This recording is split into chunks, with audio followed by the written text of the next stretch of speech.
신세계 2026년 1분기 실적을 스루프트 회계로 분석하고 연말 매출 및 손익분기점을 예측하겠습니다.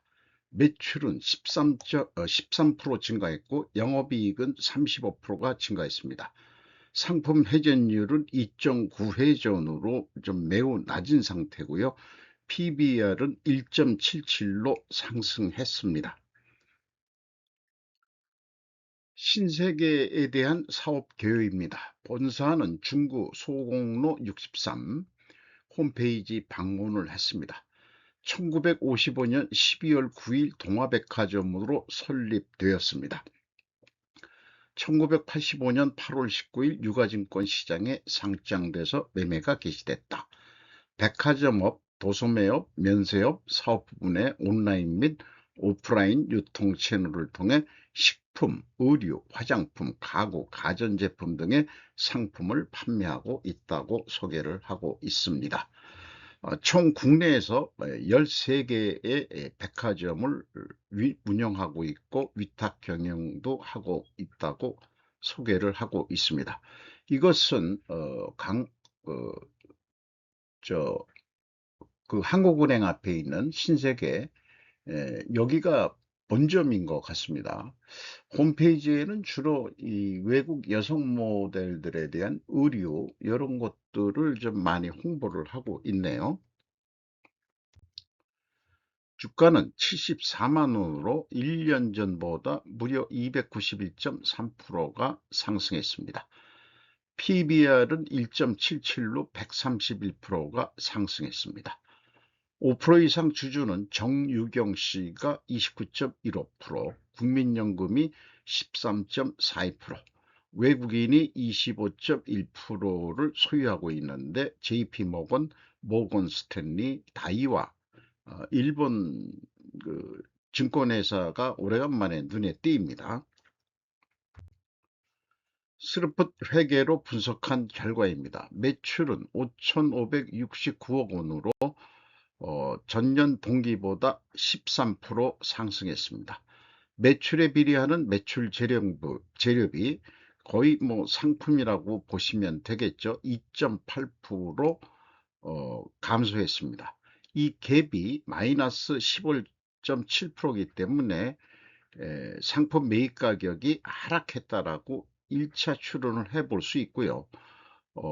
또 판매 가격이 인상이 됐다라고도 해석할 수 있습니다. 운영 경비가 12.7% 증가했습니다. 많이 증가했음에도 불구하고 TOE 생산성은 1.22로서 0.04포인트가 상승했습니다. 영업이익은 868억 6,200만 원으로 35%가 증가했습니다. 원가 회계하고 영업이익 차이는 없습니다. 그러면은 영업이익 35% 증가 원인을 다시 설명하려면 1차 원인은 역시 매출액 증가하고 여기에는 판매 수량도 있겠지만 단가 인상도 있을 것이라고 판단이 됩니다. 2차 원인으로는 매출 재료비가 하락했는데 상품 매입 가격이 하락했다라고 볼 수도 있겠습니다. 근데 재고 회전율은 떨어졌으니까 판매량이 많이 늘었다고 볼 수는 없고요. 판매 가격이 좀 많이 오르지 않았느냐? 이렇게 좀 추정할 수 있겠습니다. 재고자산입니다. 상품이 1151억 원으로 연초보다 52억 4,600만 원이 증가했고 전년도 1분기에는 32억 5,300만 원이 증가했습니다.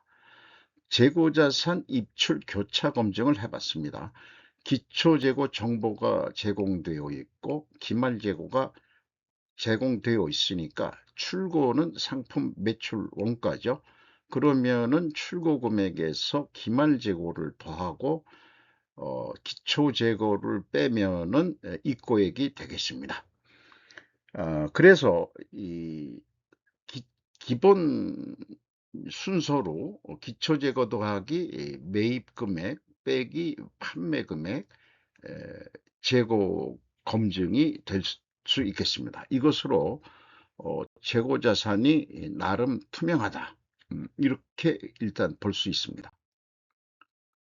비용의 성격적 분류 분석 내용입니다. A 재고자산의 변동 마이너스 52억 4,600만 원으로 표기가 되면은 재고가 증가했다는 뜻이고요. 상품 및 원재료라고 되어 있습니다. 신세계에서도 직접 무슨 만들어서 파는 게 있긴 있는 모양이에요. 876억 어, 8 876억 800만 원, 0.4% 감소했습니다.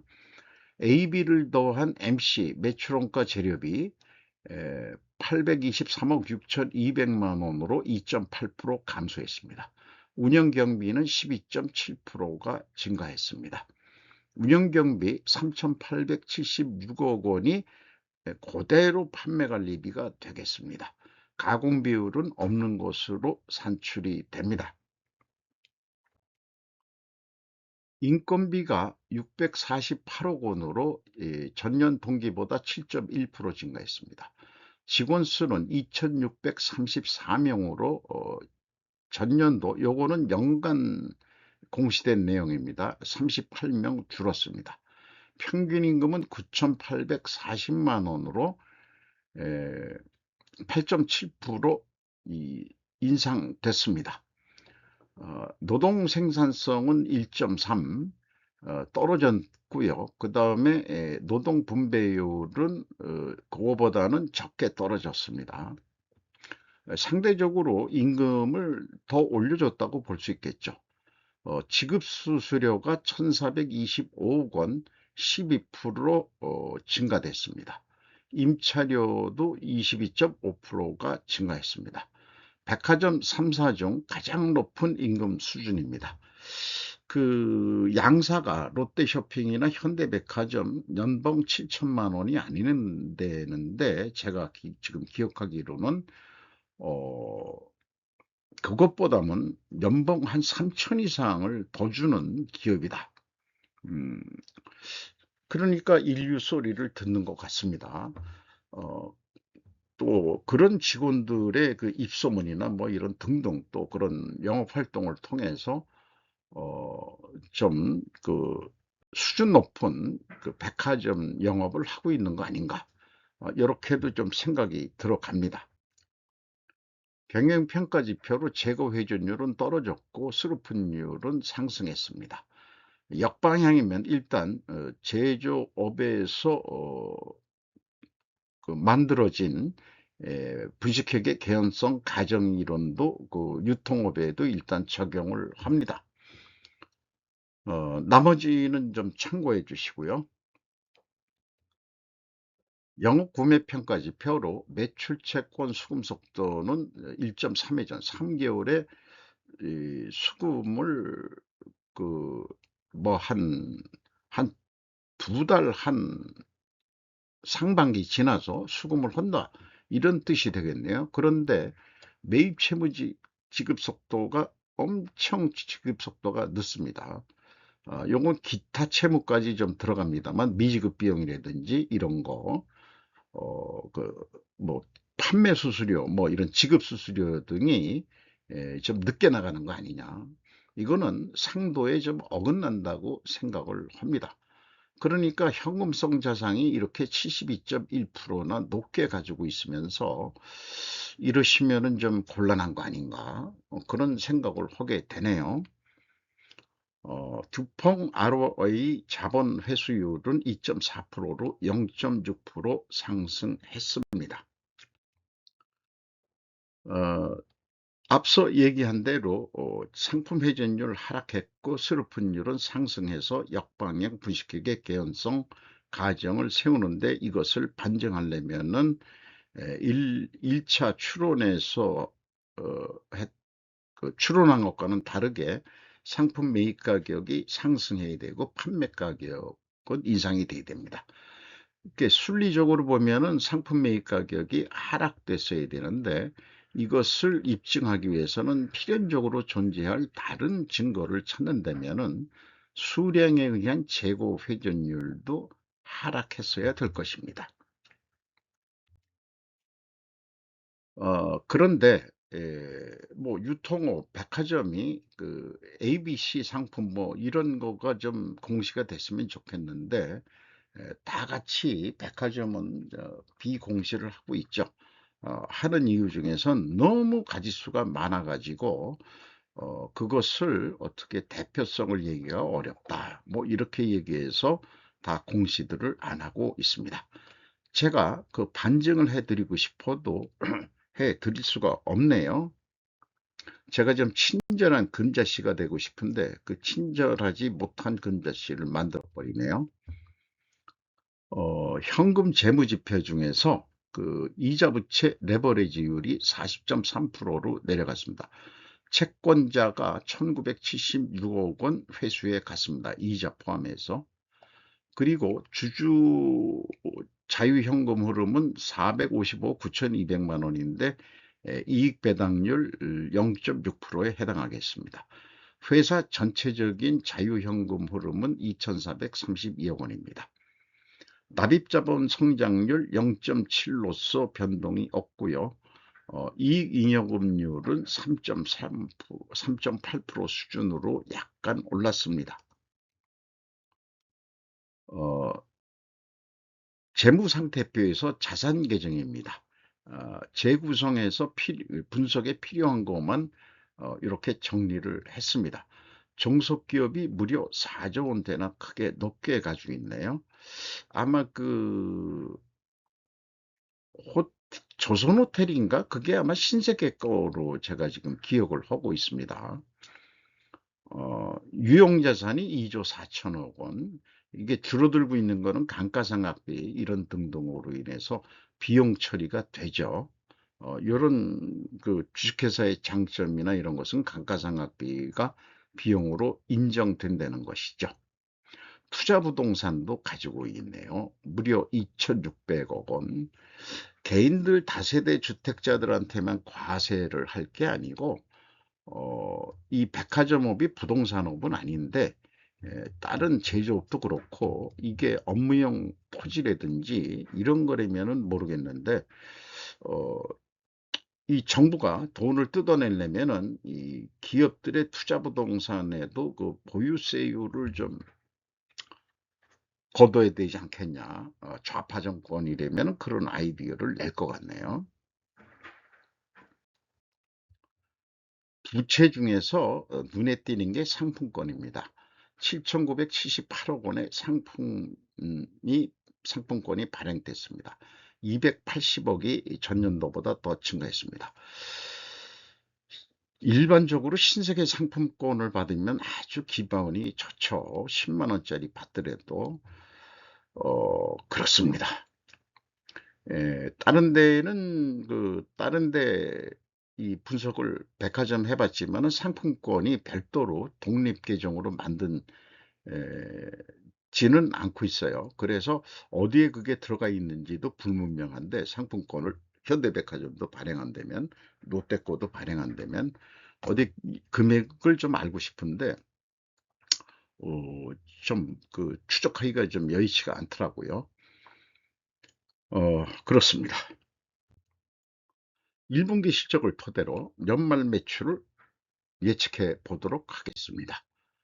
운영경비 1 더하기 300% 산식, 단순 산식에 의해서 영업이익도 요거를 스루픈율 85.2%.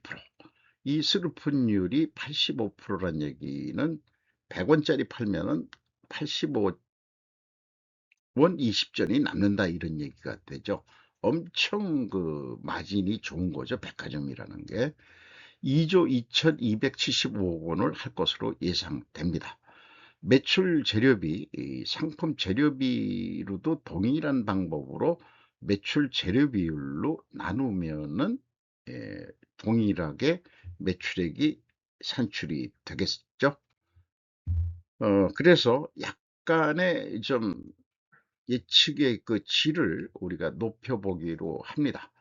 전년도도 똑같이 제가 예측을 했다면은 실제 결과하고는 1.5% 낮게 예측을 했다. 이런 얘기가 되니까 2026년도 예측할 때는 뭐 막말로 1.5%더 전망을 플러스해야 되지 않겠냐. 이 300%를 그 300 1.5% 요렇게도 넣어볼 수 있지 않겠냐 이렇게 생각을 합니다.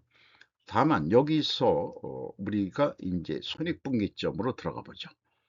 올해의 손익분기점은 이 상태를 유지한다면은 9.8월에 거의 이 그 9월 말쯤에 그 손익분기점에 도달합니다. 전년도에는 10월 초였습니다. 한 10월 3일쯤 되겠네요. 요거는 9월 한 27일쯤 되겠습니다. 그래서 그 4분기 매출액에서 재료비만 뺀 스루풋이 그대로 이익이 될 것입니다.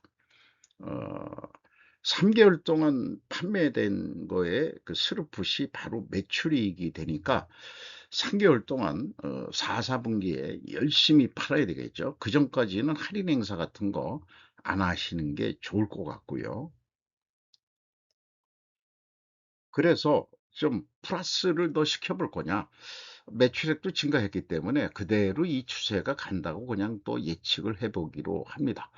어 그리고 요거를 뭐 그냥 우스리 떼고 2조 2,250억 으로 사업 계획을 확정했다면은 한 3,448억 원이 영업이익이 남는 것으로 참고적으로 그 앞에 거 그대로 가기 때문에 손익분기점 시기 9.8월로 그대로 여기서 표시를 했습니다. 그런데 이렇게 사업 승인을 받아 놓고 영업에서 보너스를 더 좀 받아봐서 우리가 손익분기점이 이번에 좀 땡겨지니까 할인 행사 등을 해 가지고 좀 재고도 좀 없애는 겸 해서 3회 전까지 4.8% 4분기에 노력 못 하겠냐. 요렇게 해서 매출액이 2조 3,342억 원을 달성한다면은 운영 경비가 좀 증가를 하겠죠. 이게 뭐 판매 관리비입니다마는 판촉 활동을 더 한다든지 등등 요것도 가격이 금액이 증가한다고 보더라도 영업이익은 3,400억 대에서 4천억 원대로 증가할 것입니다. 원가 회계도 참고적으로 말씀드리면은 이걸 뭐 이런 양식을 만든 것은 납품단가 협상을 할 때 협력업체 좀 재무제표 다 가져오라고 보통 얘기하고 또 견적서도 브릭다운해서 내라 뭐 이러거든요. 그래서 이 저는 것도 경험을 해 봤기 때문에 그러면은 영업사원들은 그 내고당할 거를 아니까 그런데 이제 신세계는 자존심이 있으니까 크게 부풀림을 안 했습니다. 재료비 이 신세계가 어디 뭐 좋은 그 제품을 아니 상품을 뭐 여성용 코트라든지 이런 거를 납품하는데 내역을 가져오라 그렇게까지 얘기를 당했다고 한다면은 재료비 35만 원입니다. 그리고 판매 관리비가 우리가 이걸 하기 위해서 구매하죠. 뭐 하죠. 다 수수료 내줘야죠. 150만 원 들어갑니다. 155만 원. 그래서 원가가 190만 원인데요. 그래도 마진 35만 원은 먹어야 됩니다. 그게 딱 225만 원이 되겠습니다. 그래서 구매하는 측에서 부자기 때문에 그대로 합시다. 그 매출 원가율이 16% 뿐이 안 됩니다. 31만 8천 원 남는 거로 이렇게 됩니다. 그런데 스루풋에서 우리가 매출을 더해 가지고 이익을 더 내자 해는 가격으로 판매가 된다면은 동일한 원가 회계하고 영업이익 차이가 없잖아요. 그런데 이 매출 원가율 16%를 적용하면은 이 이익이 그렇게 안 나옵니다. 그래서 매출 원가율을 조정을 합니다. 해볼 수밖에 없습니다. 그러면은 유사한 금액으로 4천억 원대 영업이익을 올릴 수 있습니다. 그렇다면은 매출 원가율을 16%에서 14.1% 낮추어야 스루풋 영업이익과 비슷한 수준으로 실현할 수 있다. 어떻게? 매출 원가를 줄이려면은 상품 매출 원가라는 게 뭐죠? 기말 재고가 많으면 매출 원가가 줄어들죠. 그러니까 연말 때 재고를 늘릴 거다. 이렇게 우리가 예상할 수 있는 것입니다. 따라서 원가 회계는 재고 감소 전제 조건으로 예측하면 매출 원가율이 상승하여 목표 이익을 달성하기 어렵다. 항상 재고가 증가해야 한다는 전제 조건은 우리는 잘못된 신세계에서 살고 있는 것입니다. 그래서 우리는 포스트 신세계를 어떻게 살아야 될 거냐? 스루풋 세계에서 살아야 된다. 요 말씀을 드리고 싶은 거죠. 참고적으로 신세계가 그럴 일 없지만은 갑자기 불경기가 닥쳐서 어 2조 2,250억 원을 넘길 수가 없다. 그렇게 손익분기점을 넘기더라도 예상이 불경기가 4분기에 불어닥쳐 가지고 도저히 소비가 매출이 안 늘 거다. 이럴 때는 제조업이 아니니까 매입 감소를 해서 좀 자금을 덜 써야 됩니다. 그러면 영업이익이 1,356억이 되는데 매입액을 증가한다면 그 영업이익이 줄어들 것이에요. 매출액이 변동이 없는 극단적인 상태를 우리가 한번 상정해 보는 것이죠. 그래서 쓸데없이 매입 증가를 시켰을 때는 실질 손실이 안 써야 될 돈을 투자하니까 돈이 날아간 거로 봐야 되겠죠.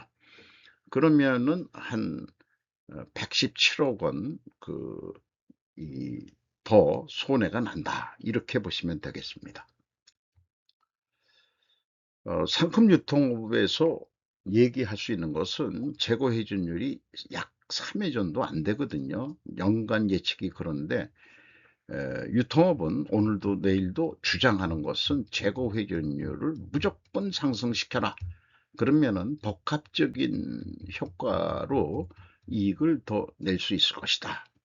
음, 그렇게 계속 메시지를 던지게 됩니다. 두 갈래 길이 있습니다. 저는 스루풋 웨이로 가고 있습니다. 오늘도 좋은 하루 되시기 바랍니다. 굿바이.